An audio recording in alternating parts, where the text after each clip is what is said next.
You know, worry is something we all deal with, right? It just drains our energy, steals our joy. But what if there was a practical, honestly timeless toolkit to fight back? Well, today, that's exactly what we're doing. We're unlocking 3 golden rules from Dale Carnegie's classic, How to Stop Worrying and Start Living.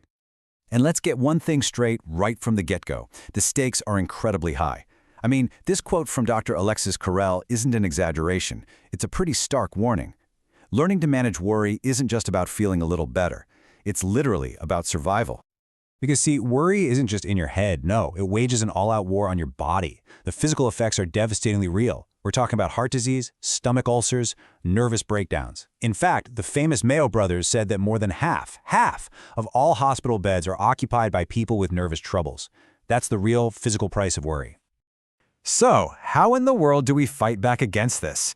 Well, Carnegie's first rule isn't just some vague advice. Nope, it's a concrete, 3-step formula for dismantling any worry that's keeping you up at night. Think about it for a second. You know that feeling when a problem has you spinning? Your mind just jumps from one bad scenario to the next, you can't concentrate, and you completely lose your ability to make a decision? So how do you break that cycle and get back in control?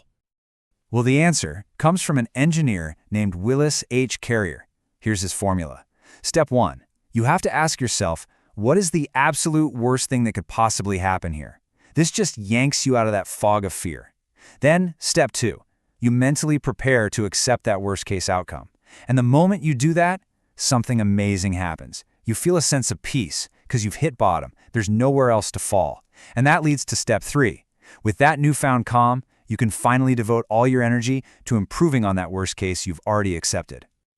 And let me tell you, this formula works. Carrier himself was facing a potential $20,000 loss, which was an absolute fortune back then. Once he accepted that worst-case scenario, all his panic just vanished. He could finally think clearly. And what was the clear-headed solution he came up with? Spending another $5,000 on new equipment. Not only did it solve the problem, but it turned that huge potential loss into a $15,000 profit. Incredible! All right, so rule 1 is all about logical analysis. But, sometimes more thinking isn't the answer. And that brings us to rule 2, which is all about the incredible power of action, of just getting busy. George Bernard Shaw just hits the nail on the head here, doesn't he? An idle mind is basically worry's playground. It's a simple but profound truth. When you're completely absorbed in purposeful action, there's just no room left for anxiety to move in.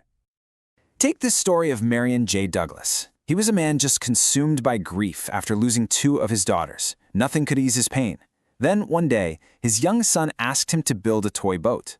For 3 hours, he was completely lost in that task. And in that time, he found the first bit of mental peace he'd felt in months. Why? Because it's a fundamental law of the mind. You simply cannot worry when you're busy doing something that demands all of your attention. So that's the principle right there. Get busy. Purposeful action is medicine. And it's not about mindless distraction, it's about engaging your mind so completely that worry basically gets evicted. A busy, engaged mind is one of the best and, honestly, cheapest remedies on the planet. Okay, so we've covered analysis and we've covered action.